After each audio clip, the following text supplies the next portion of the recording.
Hello everyone, welcome to nursing chronicles YouTube channel. आज की इस वीडियो में हम अपकमिंग आरआरबी नर्सिंग सुपरिंटेंडेंट के लिए मल्टीपल चॉइस क्वेश्चन को सॉल्व करेंगे। आज के सीरीज का फर्स्ट क्वेश्चन है हमारा, the pan medication of choice in acute myocardial infarction is. Acute MI जो होता है उस केस के अंदर पैन मेडिकेशन के तौर पर हम किसे चॉइस में रखते हैं? Option A pethidine hydrochloride, option B diclofenac sodium, codeine sulphate, option D morphine sulphate. Right answer रहेगा हमारे यहाँ पर ऑप्शन डी मॉर्फिन सल्फेट। चलिए अब हम इसका रेशनल भी देख लेते हैं कि हम मॉर्फिन को ही क्यों चॉइस के रूप में देखेंगे।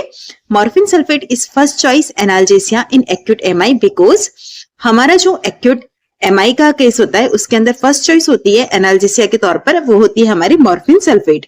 उसका रीजन यह है कि यह रिलीव करती है सीवियर पेन को, यह रिड्यूस करती है pre load in cardiac workload को।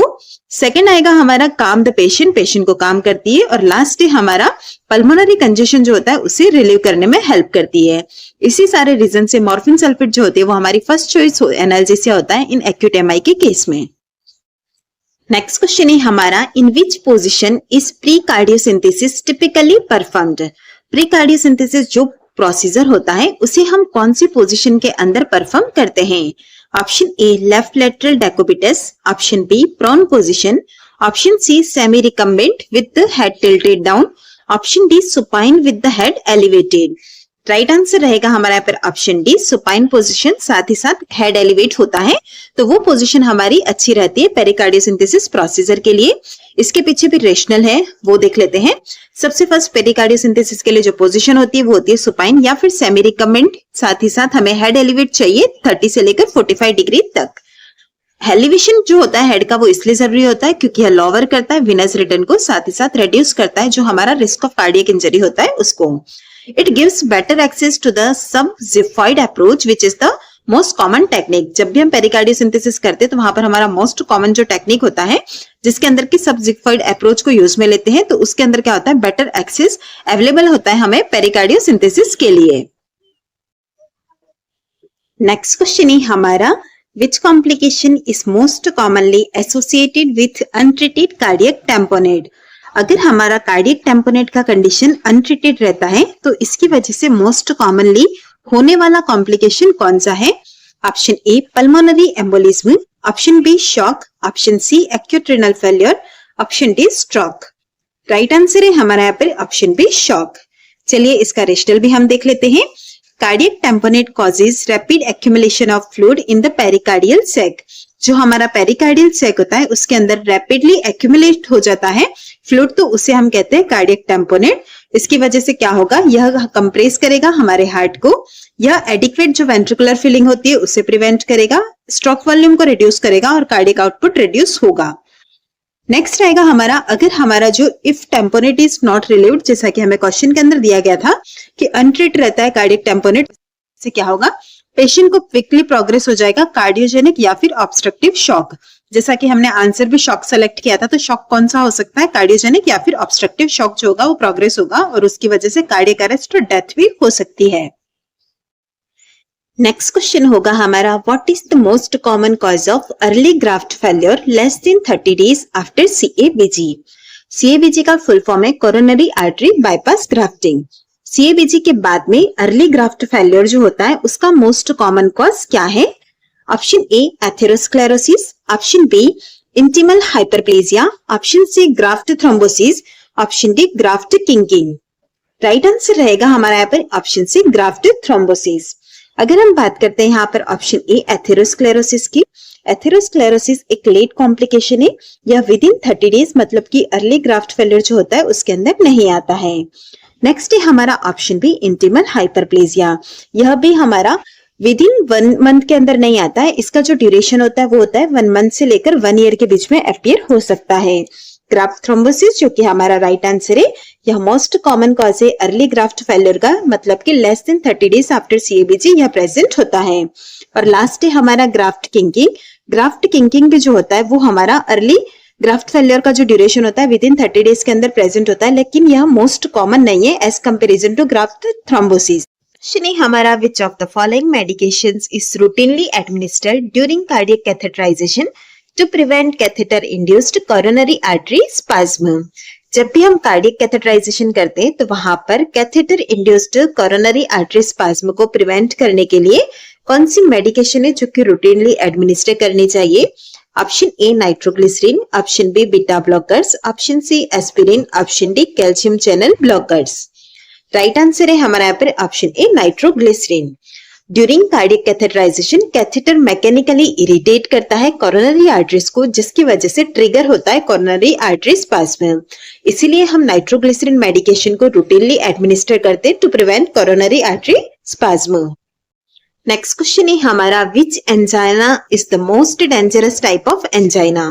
कौन से टाइप का एंजाइना मोस्ट डेंजरस टाइप का एंजाइना है?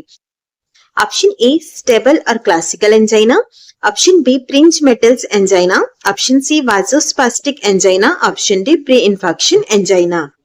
राइट आंसर है हमारा यहाँ पर option D pre infection angina. Option A stable और क्लासिकल एंजाइना, यह रिलीव हो जाता है बाय रेस्ट और नाइट्रोग्लिसरीन के द्वारा, इसीलिए यह मोस्ट डेंजरस टाइप नहीं है। ऑप्शन बी के अंदर हमें दिया गया prince metals angina. Prince metals angina का दूसरा नाम होता है वेरिएंट एंजाइना।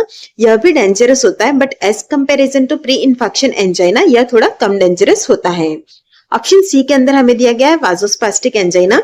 वाजोस्पास्टिक एंजाइना भी सिमिलर है हमारा प्रिंज मेटल एंजाइना की तरह भी, यह भी as comparison to pre infection angina कम डेंजरस होता है। जो सबसे ज्यादा डेंजरस है वो है हमारा pre infection angina.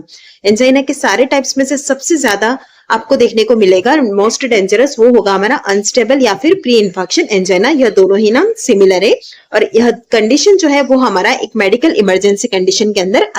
Next question है हमारा, a baby with cyanotic spells can be calmed by providing? अगर किसी बेबी के अंदर साइनोटिक स्पेल्स आ रहे हैं तो उसको हम काम किसके द्वारा करेंगे? ऑप्शन ए फाउलर पोजीशन के द्वारा, option B knee chest position, option C supine position, option D prone position. Right answer रहेगा हमारा यहाँ पर option B knee chest position. Cyanotic spell babies में टेट्रालॉजी ऑफ फैलोट वाली जो डिजीज कंडीशन होती है उसके अंदर हमें प्रेजेंट देखने को मिल सकता है। जब भी साइनोटिक स्पेल आते हैं तब baby suddenly deep blue, breathless और इरिटेबल हो जाता है।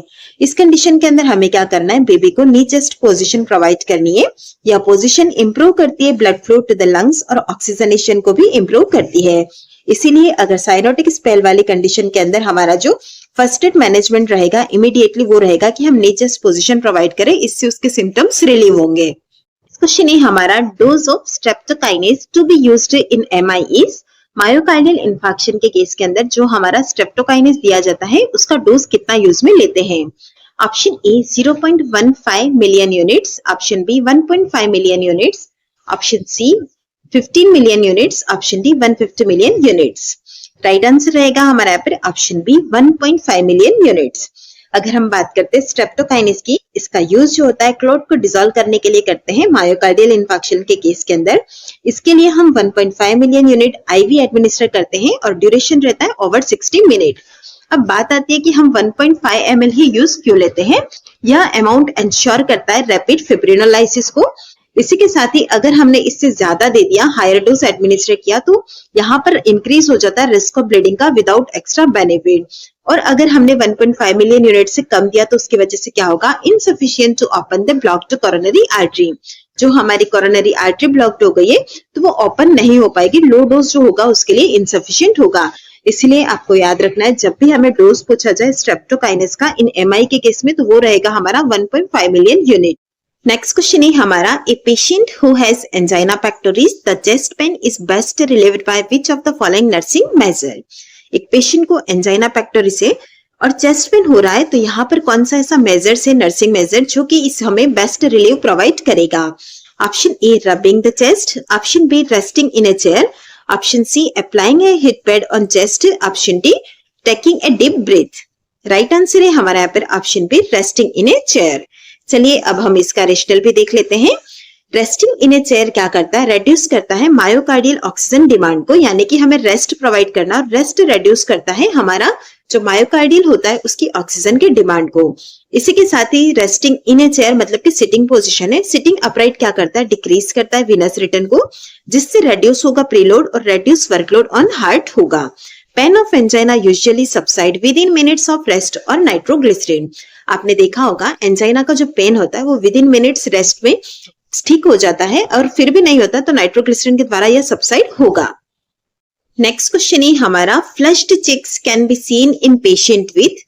फ्लश्ड चिक हमें कौन सी डिजीज कंडीशन वाले पेशेंट के अंदर देखने को मिल सकते हैं? Option A aortic stenosis, option B mitral stenosis, option C mitral regurgitation, option D tricuspid regurgitation. Right answer रहेगा हमारा यहाँ पर option B mitral stenosis. Mitral stenosis में फेशियल आर्टरीज जो होती है वो डायलेट हो जाती है, जिसकी वजह से हमें फ्लश्ड चिक्स और पिंक देखने को मिलते हैं। इसके अलावा आप देख सकते हैं आर्टिक स्टेनोसिस, माइट्रल रिगर्जिटेशन और ट्राइकस्पाइड रिगर्जिटेशन कंडीशन के अंदर हमें फ्लश्ड चिक्स प्रेजेंट देखने को नहीं मिलते हैं।